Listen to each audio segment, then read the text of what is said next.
Acessíveis. Quinta é quase sexta! Eu sou a Marimun. E eu sou a Titi Miller.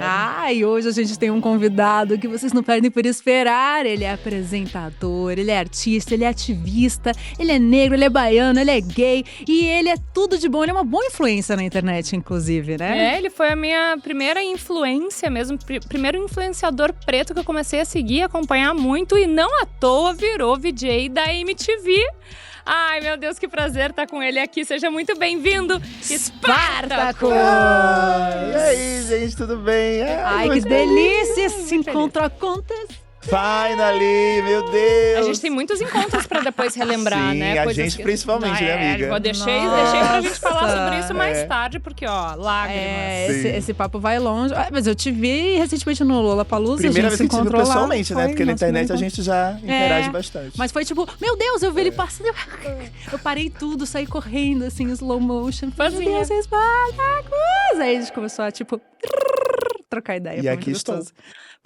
E eu te encontrei assim também, só que você estava do outro lado da grade, no Festival do Futuro, no Lollapalooza. Ai, amiga, aquele dia ali foi icônico, hein? Ai, depois a gente fala melhor sobre esse dia, porque tem outro dia que a gente... Não, assim, a gente fechou um circuito naquele dia, ciclo, né? Ai, que lindo que é fechar ciclos, não é mesmo? Ou recomeçar ciclos, porque tu foi VJ da nova MTV. Exato. Exatamente. A MTV que pra muita gente que não sabe, é bom dar esse contexto, o nosso período foi a MTV Brasil, que era da Abril. Em 2013 fechou as portas e aí depois voltou a ser uma MTV dos Estados Unidos, da Viacom, que foi a sua fase.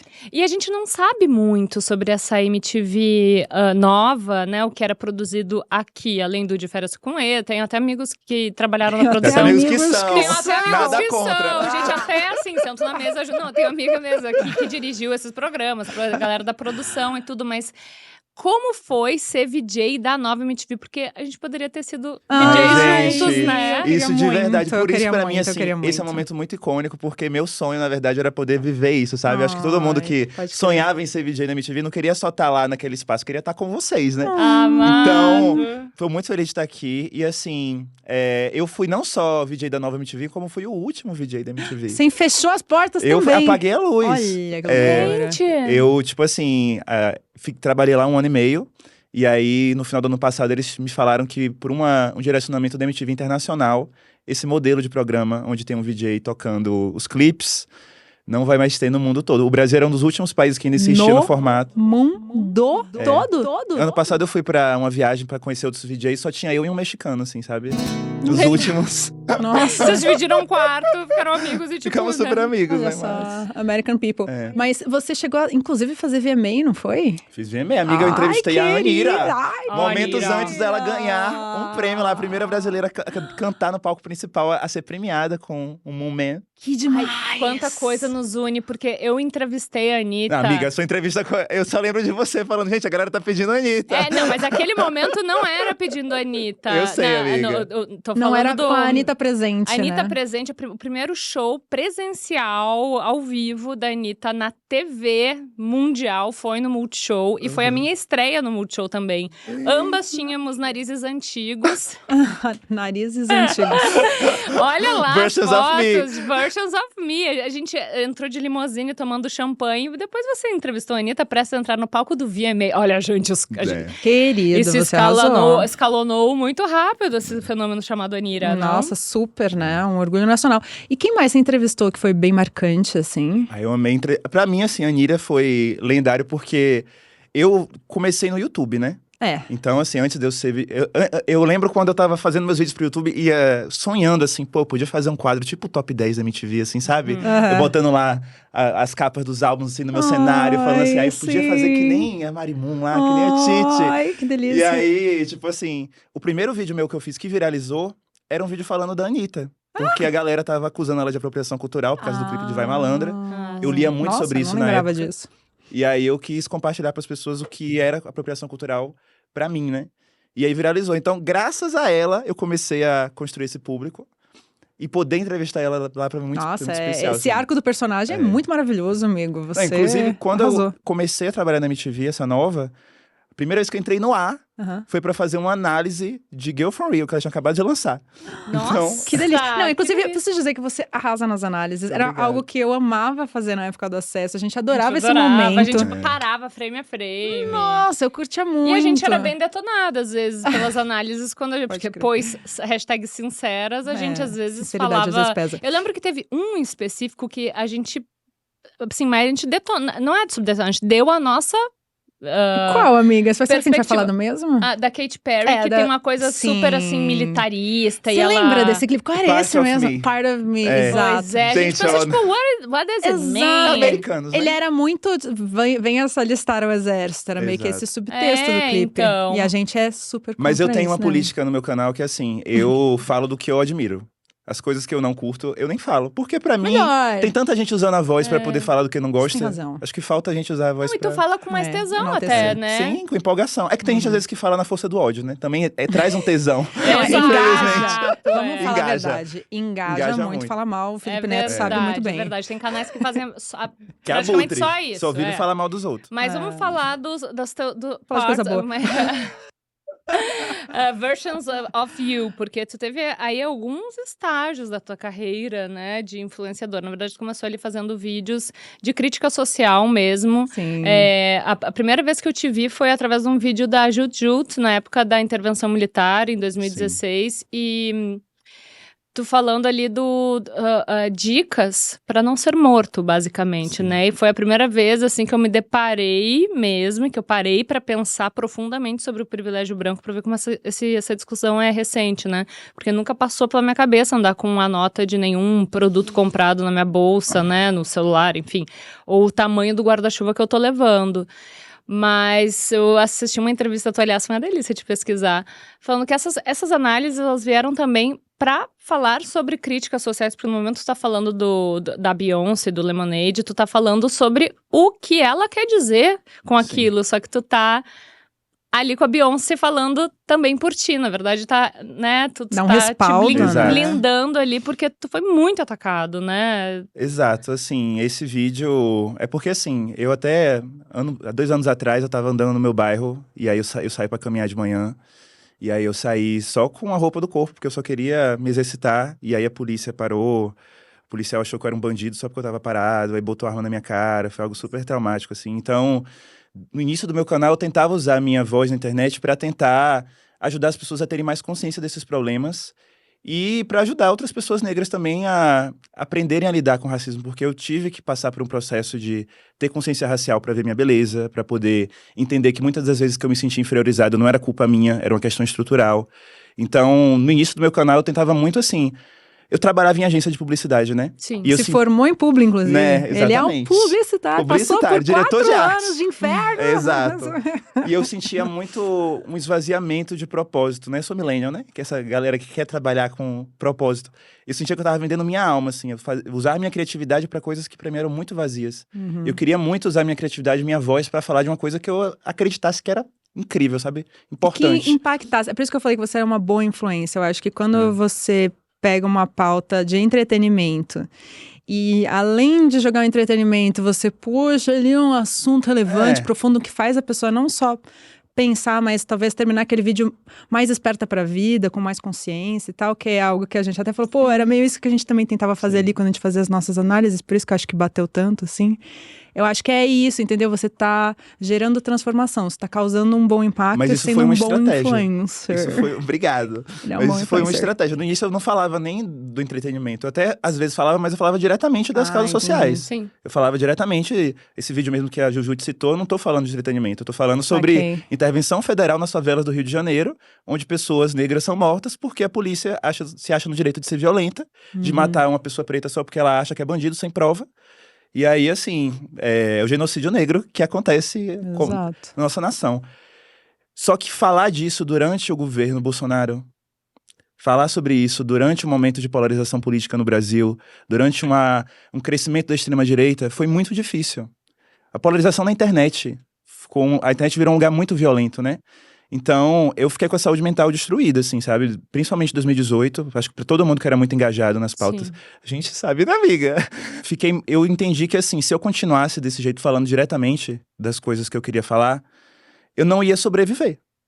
sabe? Eu comecei a ficar muito mal, assim, ter depressão, ansiedade. E eu teve uma hora que eu falei assim, eu preciso criar uma estratégia para continuar existindo nesse espaço. E aí, o que é que eu entendi?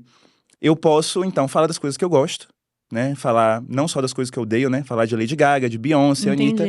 E unir as duas coisas. Eu posso criar algo com cara de entretenimento, o que muitas vezes as pessoas veem como alienação, para desalienar, para gerar reflexão, para poder... Amigo. Só que aí era isso. As marcas, por exemplo, quando elas viam influenciadores negros que se posicionavam, que estavam tentando fazer a diferença na internet, elas olhavam para aquilo ali e falavam, essa pessoa é muito militante, ela é polêmica, ela tá falando de temas polêmicos, racismo, tudo mais. Isso aí não vai dar fit com a nossa marca, isso aí não é comercial. Sim. E aí você tem um monte de criador que tá na internet fazendo um trabalho foda, até hoje em dia, que não fecha público, que as marcas não investem. Fato. Então, o que é que eu fiz? Eu criei uma cara ele é só um criador que fala de cultura pop. Nossa, você Gente, furou a publicitário. Matrix total.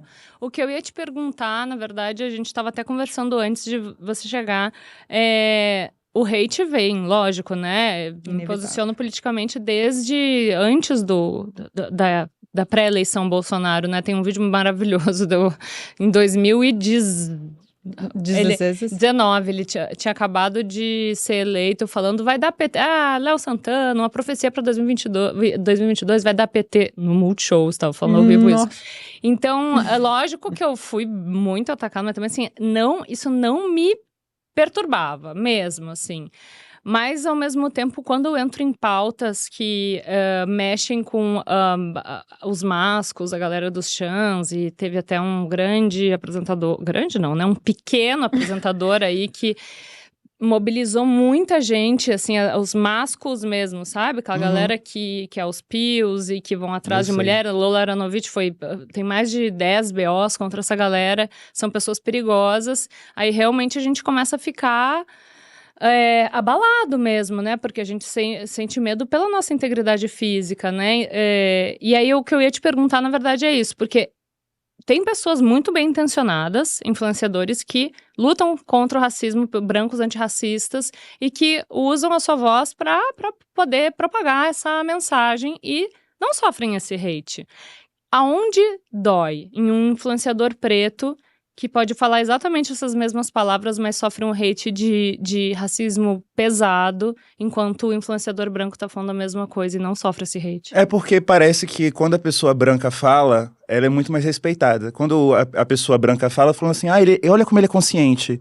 Quando o preto tá reclamando do racismo, fala assim, ela vai ele inventando coisa pra aparecer. Mimimi. Ela vai ele inventando, usando causa social pra poder criar polêmica. Então, parece que quando a gente tem um respaldo de uma pessoa branca, a parada é séria, sabe? Não é uma invenção nossa. E eu acho que isso não é só sobre falar sobre racismo na internet. Qualquer acusação de racismo, sabe? Quando uma pessoa negra passa por isso e chega falando que passou, muita gente duvida.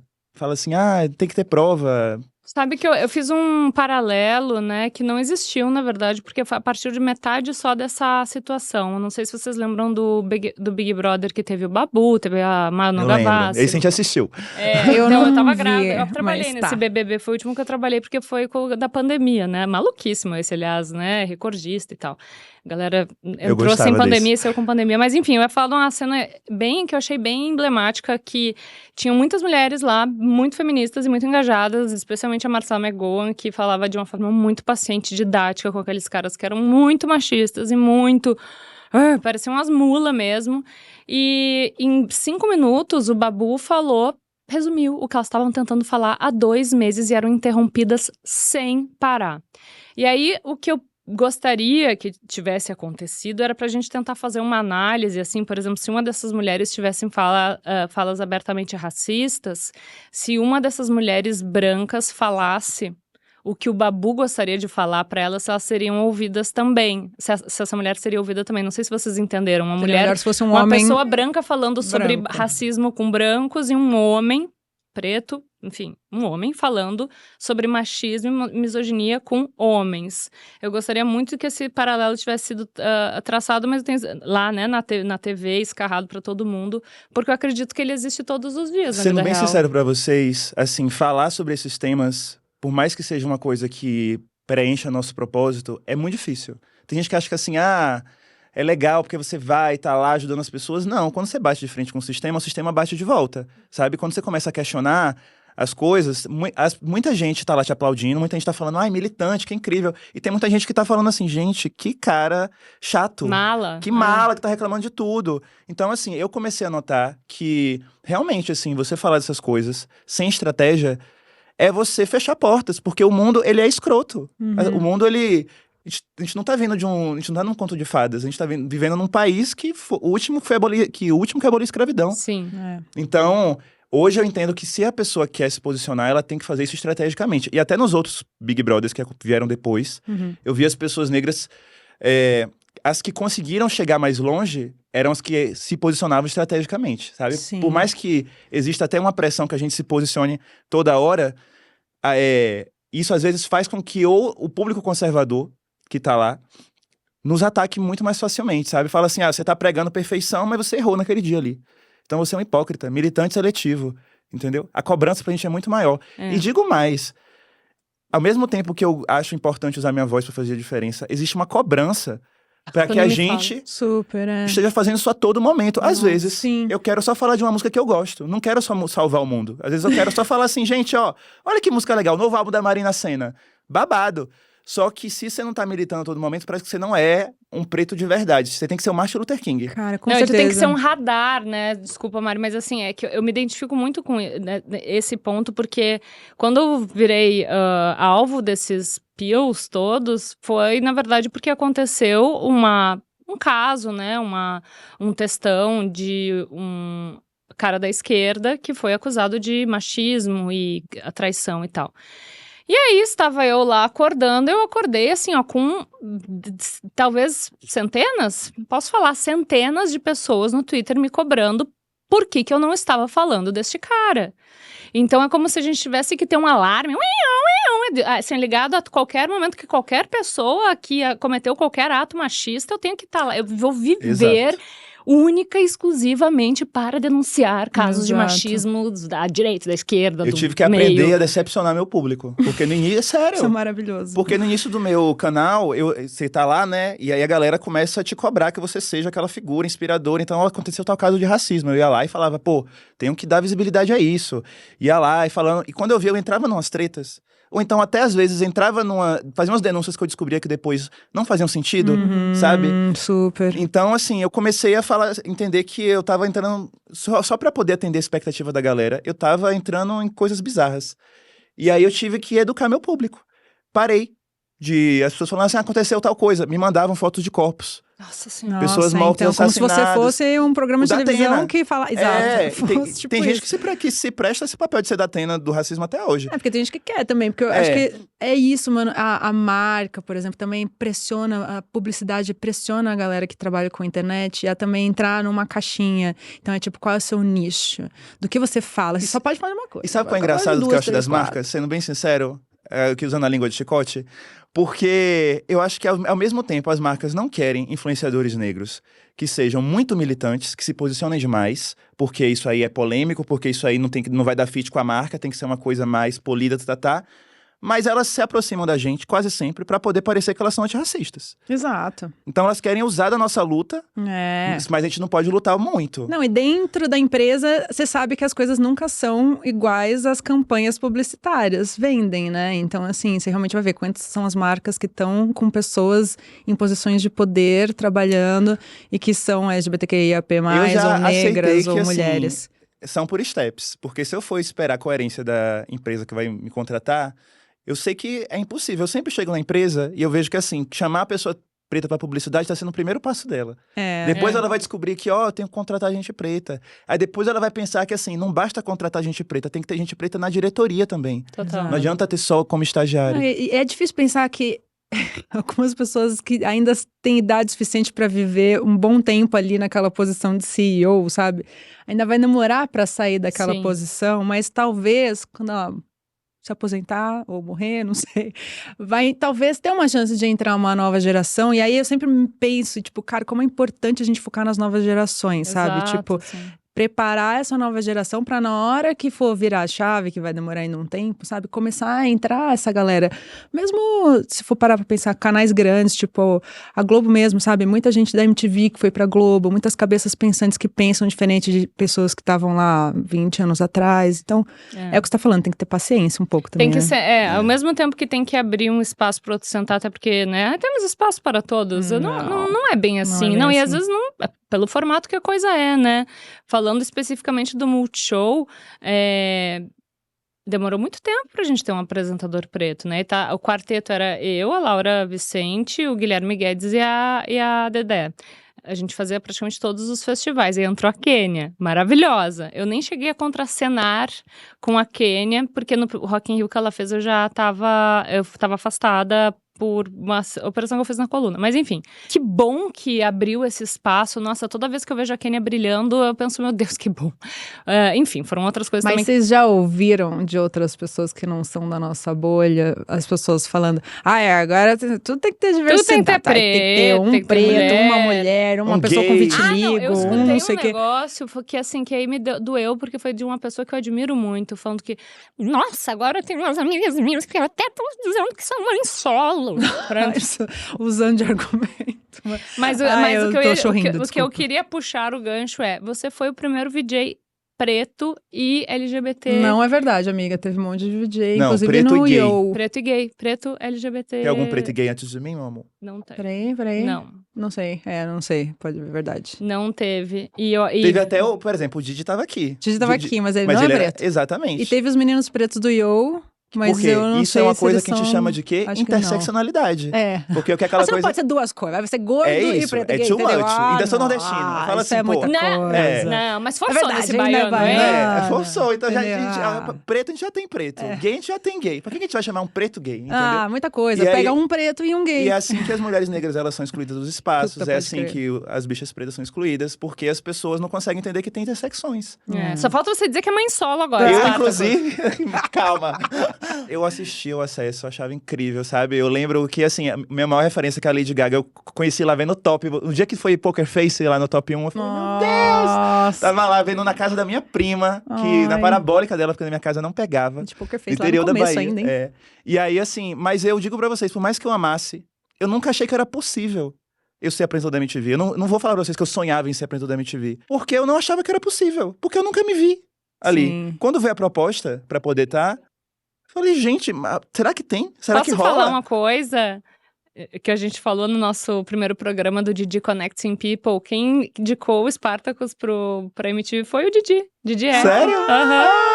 Gente, eu tenho que... Eu não sabia disso. Só dá um abracinho nele. Preciso. Ele é tudo de bom. Ele é bem abraçável. Ele que indicou. Eu lembro quando ele até tava fazendo essa triagem, porque tem um amigo nosso que conseguiu trabalhando. Tem até amigos que conseguiram trabalhando na MTV. Naquela MTV lá. Mas enfim, tu passou por todo esse momento difícil aí, né, de governo genocida, fascista, Covid, tudo isso que depois a gente até pode falar um pouco mais, mas vamos falar de como é que foi esse teu Renaissance.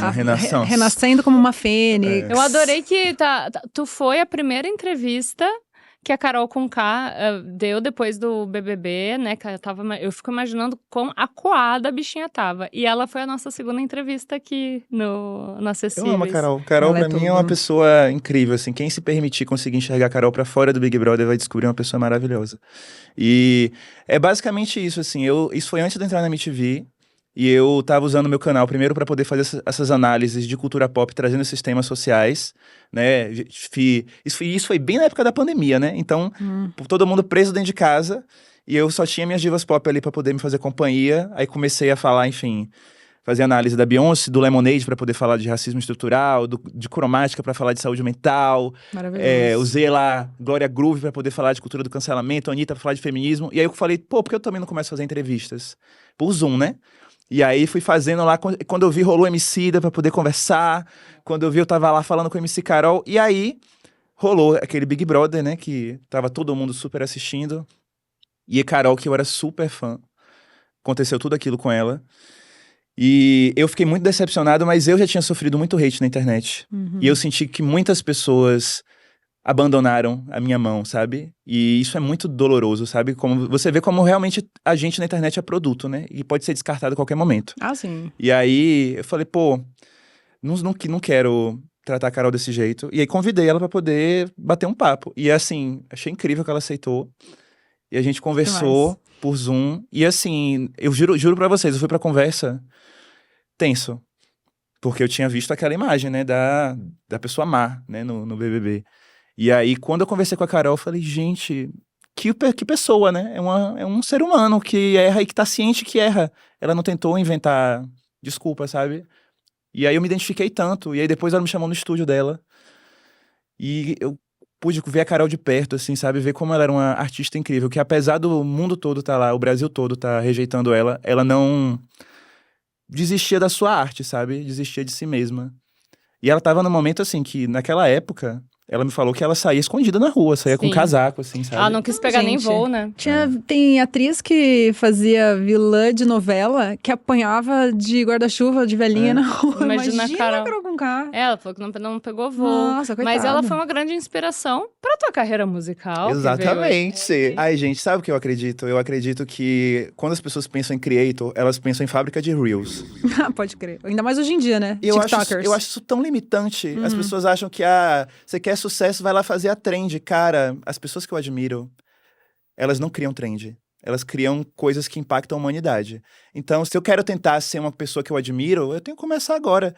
Então, eu falei assim, cara, por que não dar o meu primeiro passo? Quando eu vi a Carol Conká lá, cancelada pelo Brasil, a Carol Conká estava lá no auge da rejeição. E eu estava no estúdio dela ouvindo Urucum. Um álbum que pra mim é lendário. Se você nunca ouviu Urucum, por favor, escute. É um álbum que ela junta o hip hop com o pagodão da Bahia e faz uma parada incrível, sabe? E aí eu falei assim, cara... Eu comecei a notar, olhar pra mim e pensar assim, eu vivo admirando essas cantoras pop, né? Little Monster, fã da Lady Gaga, fã da Beyoncé, fã da Carol Conká. E quando a gente se coloca nesse lugar de fã, parece que a gente se coloca num lugar baixo, sabe? Parece que a gente tá como se fosse debaixo de um pedestal, vendo uma figura perfeita. É o ídolo, né? Tu até falou que tem uma coisa até de uma figura materna, uma falta de uma figura paterna e materna. Você projeta uma mãe. Minha mãe, ai, nossa, Madonna, minha mãe, né? O pessoal fala com a Pablo Vittar. Né? Verdade. Mother Monster, Pablo Vittar, o pessoal chama de mamãe. Então, assim, falei, cara... Mamacita também. Mamacita. É verdade. Tem muitas análises freudianas que a gente pode fazer a partir daí, né? Da relação dos ídolos e fãs. E eu comecei a pensar assim, cara, eu acho que é muito mais poderoso você parar de ficar colocando essas pessoas em pedestais e olhar pra si. Olha o valor que você tem, para de ficar só admirando diva pop. Eu acho que tem muita dessa idolatria é alimentada por nossa insegurança. A gente procura nessas divas pop coisas que a gente não vê na gente, sabe? Então eu falei, cara, eu vou tentar ver o meu valor também. E se eu fizesse também uma música, como é que seria se eu fizesse um clipe? Massa. Fui lá e fiz. E assim... E é isso, e eu fiz. Fui lá e eu fiz. Na gringa. É verdade. Não só em Salvador, mas também em Brooklyn, não é isso que você fez? Em Nova York, meu amor. Uniu a comunidade LGBTQIA+, lá em Nova York, botou a galera pra... Eles amaram. Eu cheguei lá pra ver o show da Gaga, né? Foi por isso que você foi viajar. Era minhas férias. A sua meta era férias. Minhas férias. Entendi. Aí eu falei, vou ver o show da Gaga, cromática. Quando dei por mim, estava trabalhando. Quando eu dei por mim, eu sou criativo, né? Creator ama, a gente se diverte trabalha todo dia, né? Aí eu cheguei lá e falei, vou passar antes em Nova York pra poder gravar um clipe. Porque a Anitta fez isso com Paradinha. Baby? Ela tava lá, acho que ela foi gravar o James Corden, algo assim. E aproveitou e gravou um clipe. Eu falei, por que não? Boa ideia, querida. Por que não? Te imitar. Cheguei em Nova York e aí, tipo assim, em 3 dias arranjei um diretor que achou minha ideia incrível, ouviu minha música. Mas americano ou brasileiro?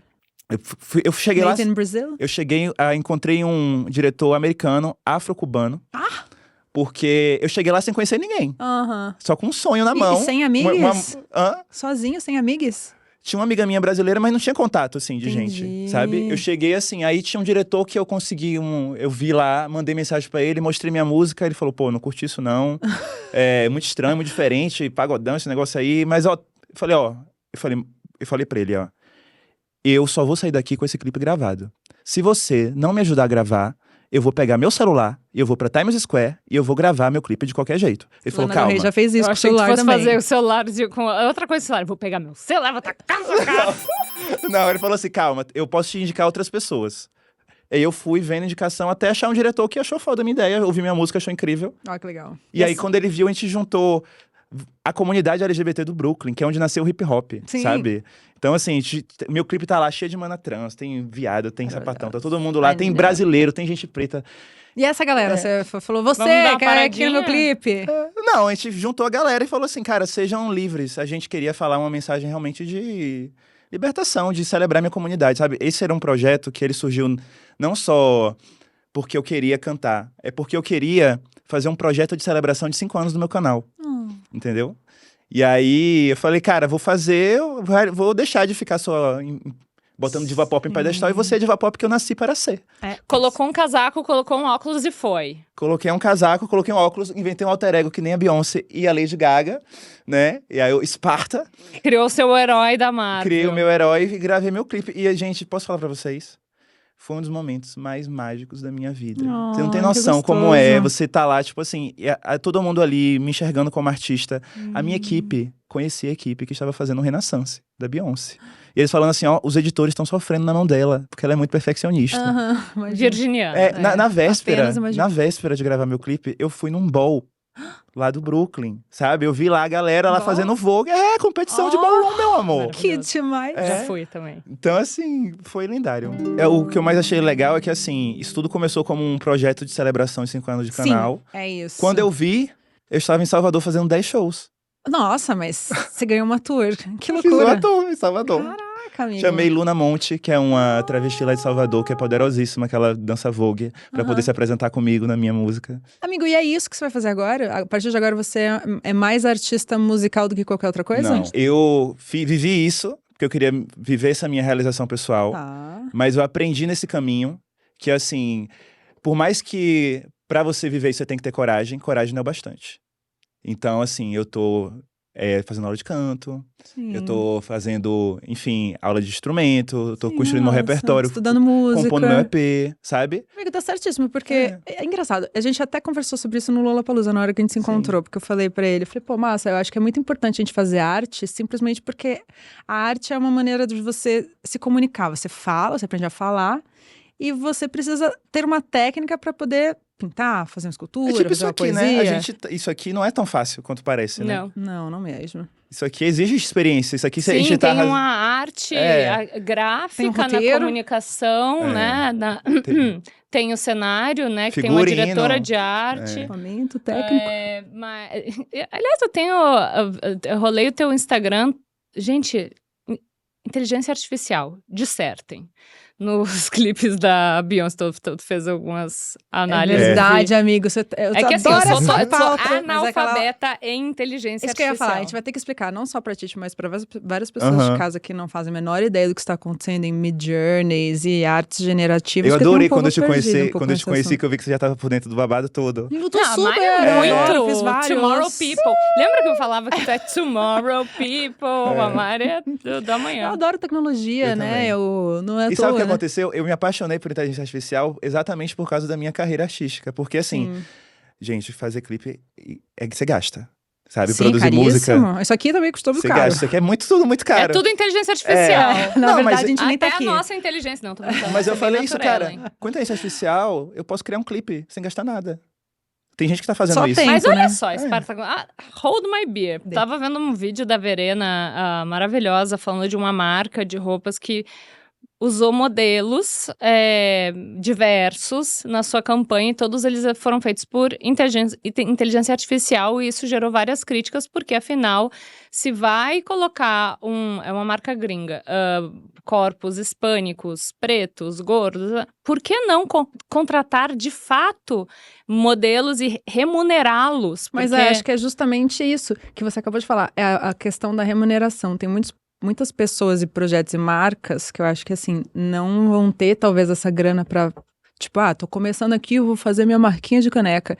Quero fazer um negócio, mas eu não tenho dinheiro. Então, se você faz a imagem generativa, você não precisa gastar toda essa grana. Então, se for a Gucci, se for uma marca milionária... Foi uma marca grande. Eu acho que eles fazem pela trend, entendeu? Muito mais negócio. Mas eu concordo. Mas eu acho que pra quem não tem grana, pra quem tá no corre, principalmente pra gente preta, sabe? Conseguir entender essas ferramentas pode dar um poder gigantesco. Esses dias eu vi um clipe de um cara, um rapper preto brasileiro, todo inteligência artificial. Não, e tá rolando muito. Gente, mas vocês não assistiram Blade Runner? Assim, Amiga, eu sou fã de Black Mirror. Eu sei que... Aliás, temporada nova.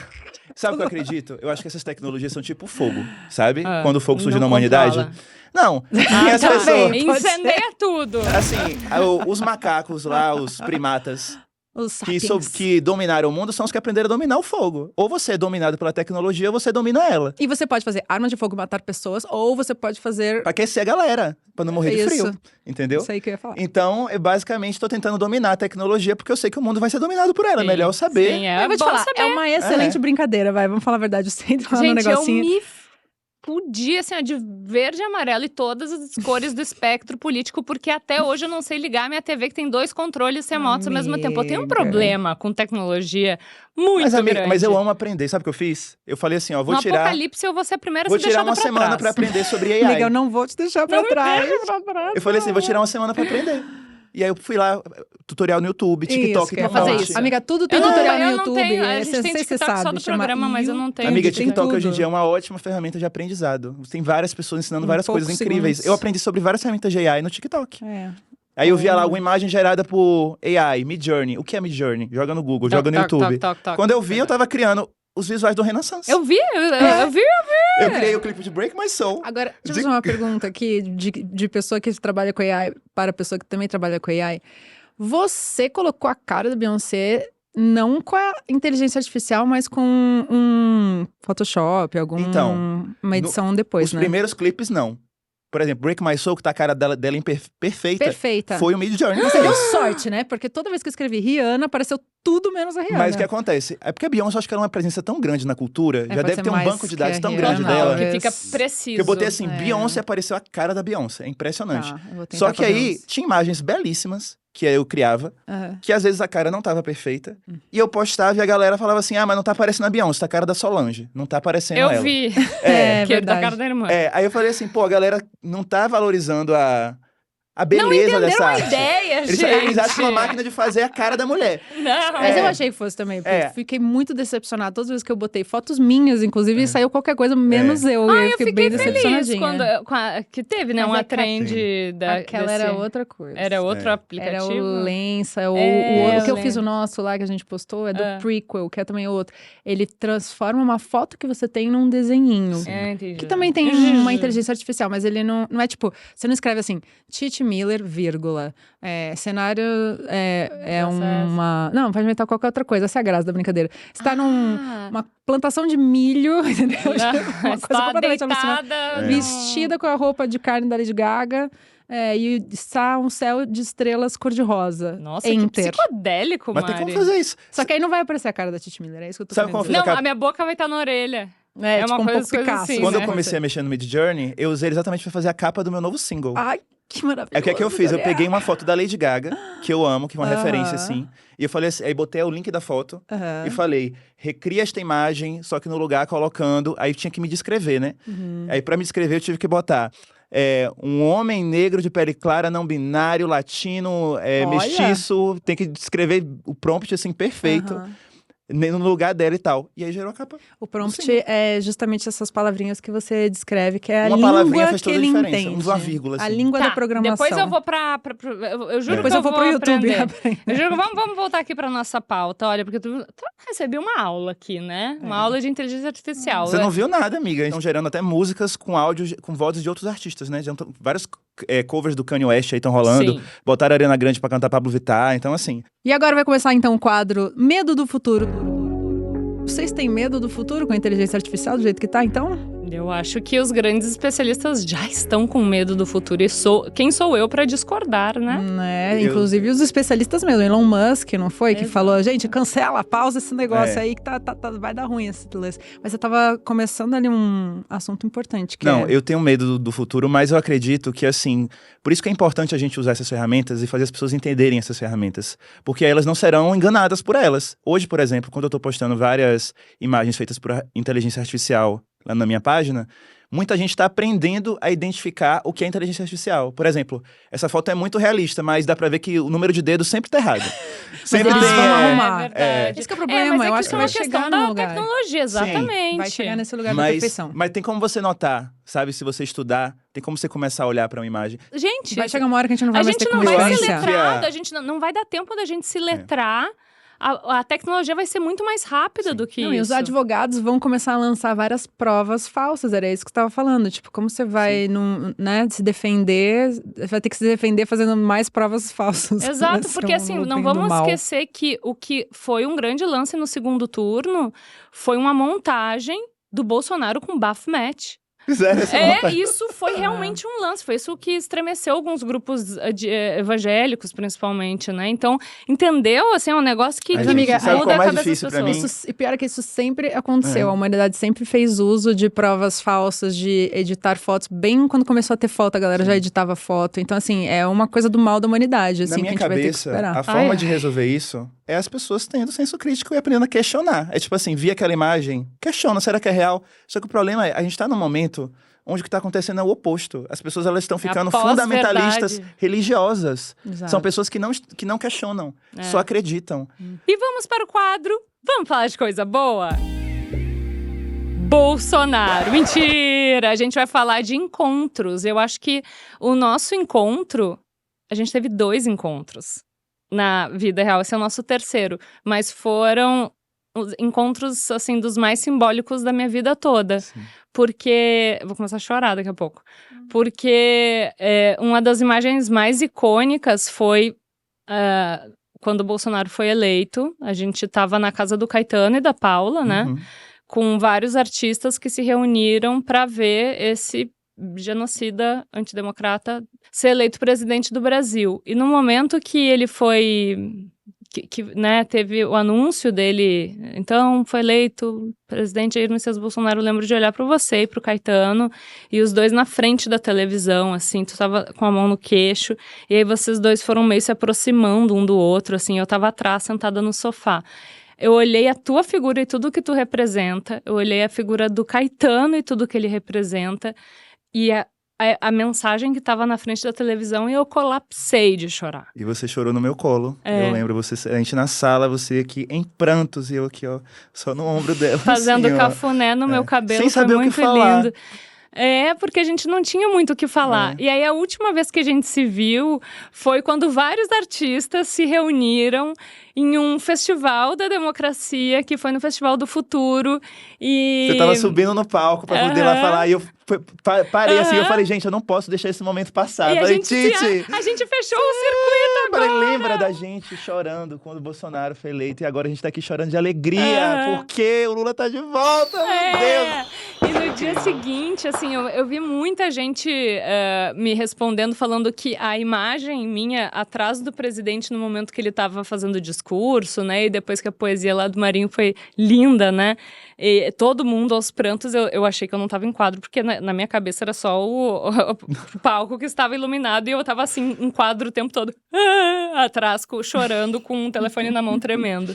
E que eu representei muita gente naquele choro, né, porque algumas pessoas ali não estavam mantendo a solenidade, mas o Brasil inteiro estava aos prantos, né? Eu não sei se tu assistiu um episódio do Greg News falando Chora Mais, que a gente escutou tanto, né, nesses últimos anos, chora mais, e aí finalmente a gente chorou, e no dia seguinte eu assisti a tua entrevista pra Raquel, em que tu chora muito, e eu chorei tanto assistindo.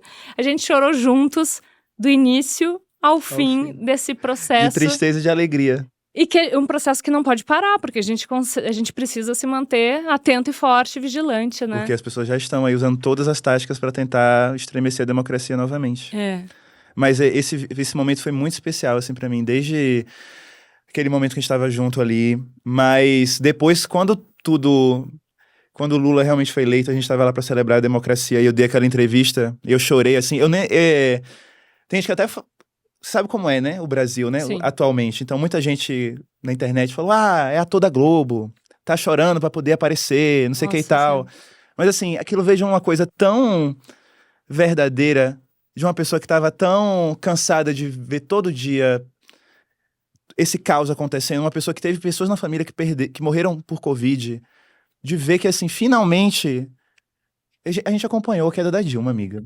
Sim, é verdade. Então, ver isso acontecendo pra mim... A volta da civilidade, não tem né? como a gente não se emocionar. E pra mim, assim, era algo muito... naquele dia eu não parava de chorar. Tinha hora que eu sentava, assim, e começava a chorar. As pessoas assim, você tá bem? Aconteceu alguma coisa? Eu falava, gente, é alegria. Eu tava o choro entalado de tantos anos. E eu tava lá chorando não só porque eu tava na posse do Lula... mas porque eu tava lá com o vestido que minha avó fez. Que ela costurou pra mim. E minha avó, ela, enfim, eu até postei na internet, né? Ela, quando eu contei pra ela que eu era gay, minha avó é muito religiosa, né? Ela, no início, ela falou assim, Deus me livre, Spazinho, coisa horrível, não fala isso não. E ver o processo de desconstrução da minha avó, sabe? De depois, anos depois, costurar o meu vestido pra poder ir pra posse do Lula. Foi uma coisa... Por isso, quando você falou das novas gerações, né? Você falou assim, a gente tem que focar nessas novas gerações. Eu não sei.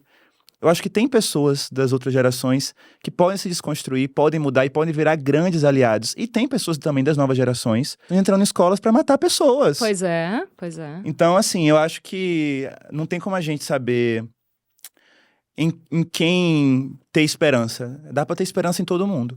Então vamos para mais um quadro. Por que as pessoas desejam tanto ser famosas? Na sua opinião, Espartaquinho? Eu acho que tem várias questões, né? Acho que primeiro tem como a gente também é toda hora bombardeado por essas imagens de pessoas famosas, né? A fama propulsiona a pessoa pelos algoritmos, a gente começa a ver a vida dessas pessoas em tudo quanto é lugar e parece que só elas têm valor. Parece ser uma vida mais fácil, uma vida com mais glamour. A gente se compara, a gente tá lá na merda, a pessoa tá lá viajando pra Paris, Milão, com todo aquele dinheiro do mundo. Então, tem essa glamorização disso, né? Mas eu acho que também vem muito, pelo menos assim, eu acredito, né? De inseguranças, de às vezes a pessoa querer procurar no público um amor que ela não recebeu, assim, da família, um amor próprio, sabe? Eu tava vendo um vídeo na internet de um canal que eu amo, acho que era o Kurgesats, que falava sobre... Eu amo esse canal. Maravilhoso. Mas tinha um vídeo que falava sobre pessoas que vivem tendo grandes conquistas. E como geralmente são pessoas que acham que precisam fazer muita coisa para serem amadas. Sabe? Tipo assim, se eu simplesmente for eu, normal, medíocre, não é o bastante. Eu preciso estar sempre criando algo incrível pra poder sentir que as pessoas vão me dar valor. E eu me identifiquei muito com isso sendo creator, sabe? Eu sentia que o like, essa coisa, me seduziu muito, sabe? Me preenchia muito. Como uma pessoa que sempre se sentiu desvalorizada na vida, por questões raciais, por questões de gênero e tudo mais... quando você vê que um vídeo seu tá bombando, que tem um monte de gente lá comentando e falando você é incrível, aquilo ali te preenche um vazio, sabe? Sim. Cara, eu concordo 100%, porque eu acho que tem uma coisa do não se sentir amado, e a partir do momento que você é famoso, você tem um monte de lovers, você tem seus fãs, e parece que tudo que você faz tem um peso, né, e um valor muito maior. Eu acho que isso provavelmente... Pensando em todas as terapias que eu fiz, eu acho que vem muitas vezes da sua infância, você sentir que você, logo no seu começo da sua programação mental, né, porque a gente tem essa programação, você teve provavelmente uma programação de que você não valia muito, de que as coisas que você estava fazendo não eram reconhecidas, que você estava se esforçando, mas aquilo não tinha um reconhecimento e que talvez tenha realmente faltado amor. Às vezes para muitas pessoas falta amor mesmo, né? Sim. E aí você fica sempre com essa sensação de tipo, poxa, como que eu posso ser mais amado? Como que eu posso ser mais reconhecido? Como que eu posso ser visto, né? Porque muita gente também não é visto por ninguém, passa invisível na vida por pessoas, às vezes até pela própria família. E aí quando você tá no holofote, quando você tá ali no palco, tá ali, né? glamourizado, mas as look. pessoas não entendem que é um circo, né? É como a Britney fala, né? Enfim. Posso falar uma coisa, assim, que eu sou muito do desromantizar. Não falo sobre a maternidade real, mas eu dou a real da maternidade. Gosto. Isso que tu falou da pessoa que quer sempre fazer algo grandioso, não sei o quê, e até a relação com o tempo, e aí é uma percepção minha do porquê que as pessoas querem ser famosas, que tem muito a ver com o medo da morte, porque quanto mais pessoas te conhecem, mais tempo tu perpetua quem tu foi, né, no imaginário das pessoas. Tem uma música da Beyoncé que fala disso, I Was Here. Que ela fala isso, é a forma, eu vou fazer algo importante, porque quando eu morrer, as pessoas vão lembrar que eu tava aqui. É uma imortalidade. Eterna. De Jesus Cristo a Marilyn Monroe, né? Assim vai, mas quando a gente tem um filho, a gente sente todos os dias que a gente tá fazendo alguma coisa muito grandiosa. Eu acho que, assim, aí eu tô falando de uma perspectiva muito própria que eu abracei essa causa, assim, de criar o meu filho da melhor forma possível, mais respeitosa, empática e amorosa, para que ele seja um cara muito massa, ou uma mina muito massa, o que ele quiser ser, né? Porque justamente por isso também, assim, porque eu sei que as grandes tretas da nossa geração começaram na nossa infância. A gente tem esse mega desafio aí de quebrar padrões e também transformar nossas crianças em agentes de revolução, né? E agora a gente vai para o nosso quadro Dicas Acessíveis, onde cada um de nós aqui vai trazer uma diquinha bem caprichada. E eu posso começar? Porque eu tenho uma dica de uma artista que eu gosto muito de animação. É uma artista que faz curtas animados. Ela tem um estilo muito incrível. Ela chama Victoria Vincent, mas ela tem um nome artístico Verne. Eu não sei se é francês, mas é V-E-W-E-N. E ela é incrível. Se você gosta de animação, se você gosta de arte, se você gosta de ilustração, se você gosta de curtas animados, corre lá no YouTube dela, joga lá, V-E-W-N. Arrasou. Ai, adorei, eu gosto disso tudo. Vou lá na tua dica. Agora minha dica? Vai que é tua. Minha dica acessível é uma artista que é uma grande amiga minha. Ela se chama Kelani. E aí, Kelani, ela faz um R&B misturando inglês e português, porque ela já morou uma época nos Estados Unidos, né? Então ela também já compõe inglês naturalmente. E ela traz muito da identidade dela afro-indígena na arte dela, entendeu? Então ela fez um EP recentemente chamado Mundo, onde ela fala sobre o processo dela de sair da igreja, né? Ela, enfim, ela é filha de um pastor que é muito famoso. E era uma coisa meio Britney, assim, sabe? Ela cantava na igreja e aí o pai não queria obrigar ela a cantar. E aí ela não quis mais cantar um dia e aí a família resolveu se afastar dela, sabe? Ela quis sair da igreja e todo mundo cortou laços com ela. Ela se sentiu totalmente excluída e teve que reencontrar quem ela era naquilo ali, sabe? Então, o EP mostra essa coisa dela parar de ver Deus como uma coisa que tá no céu, longe num pedestal, e encontrar a ancestralidade indígena dela, entender que Deus é a terra, todos nós já somos Deus, todos nós somos parte de um ser maior. Ai, eu absolutamente amei. Fala de novo o nome dela? Kelani. Kelani, e a gente acha no Spotify, Vocês no acham YouTube. no Spotify, cuidado pra não confundir com a Kelani, porque o povo confunde. É com dois L's e não, Y. Kelani é com acento, K-E-L-A-N-I-E. É tipo Beyoncé. Ela é daqui de São Paulo, ela pra mim é muito talentosa e assim, ela tem que estar lotando o show, porque essa menina é Vamos incrível. fazer ela bombar, gente. Todo mundo aí seguindo ela, dando play. Eu tenho uma dica que eu não sei se muita gente viu. É um filme bem perturbador, chama Midsommar. Eu vou todo acessíveis, eu vou dar a mesma dica, não. Por que você dá a mesma dica? Não, eu tô brincando, aqui no primeiro programa eu dei essa dica. Gente, um filme muito... Só que enquanto esse filme estava bombando, eu tava amamentando, vendo só a introdução alimentar, e eu não saquei que tinha rolado esse filme. E aí eu tinha assistido na semana, e eu dei assim como a dica do ano. Só faltou eu dar tipo... Gente, vocês já assistiram uma série chamada Friends? Foi tipo isso, não, mas agora vamos pra dica séria. Meio na vibe aí da Kelani. Tem uma artista maravilhosa que eu conheci recentemente, graças à minha maior doadora de dicas maravilhosas do mundo, que é a Mari Muradas, a minha comadre investigadora, que é a Manhana. A Manhana, ela é mulher do Ben Gil. Ela faz parte de toda a árvore familiar ali dos Gils, né? Mas eu tô falando isso porque eu me identifico com esse sangue no zóio de manhã. Eu assisti agora na casa de Francisca recentemente um show que ela canta JG, ela canta João Gomes e João Gilberto. Ela já fez show especial da Xuxa. Da Xuxa? Repertório da Xuxa. É uma loucura, assim, mas quando coloca no Spotify as músicas dela, né as composições dela, são a coisa mais gostosa do mundo. E ela fala muito sobre isso, sobre a conexão com as nossas ancestralidades, as coisas que vêm do nosso útero, da terra. Ela é toda assim dos sagrados femininos. Uma vibe muito boa que dá vontade de sentar, tomar uma cerveja 4 horas com ela, ficar só escutando ela cantar. Tem a vozinha doce, Gostei. Mais doce que mel. Manhana. Aquele momento, né? Gente. Alegria por tristeza. Eu amei conversar com vocês, eu quero mais. Sabe o que eu quero? Eu quero convidar vocês oficialmente para o meu podcast que está em produção. Pra gente continuar essa conversa lá. O que vocês acham? Quando estreia? Ainda Calma, aguarde, segura essa informação. Aguarde. Mas já que vocês estão sendo as primeiras convidadas, porque amo conversar com vocês. Já sei, aceitamos. E a gente não vai fazer igual outras pessoas que eu não vou citar, que aceitam ser a primeira convidada. Tô brincando. Um beijo, Tatá. A gente tá aguardando você aqui na nossa Um dia vai mesa. acontecer. Amamos muito você. Sim. E a gente tá sempre desejando tudo de bom em todas as coisas que você desejar fazer na sua vida. Até porque é um multiartista. É um multiartista. Uma linda informação, como vai diz aparecer fazendo outra coisa. Criativo. Esculturas, né? Não sei, cerâmica. Qualquer coisa que você vai arrasar, com certeza. Não, eu quero ser um espírito livre. Mais do que arrasar, eu quero poder me permitir. É isso. E eu quero agradecer vocês, de verdade. Não só pelo convite, mas por serem referências, gente. De verdade.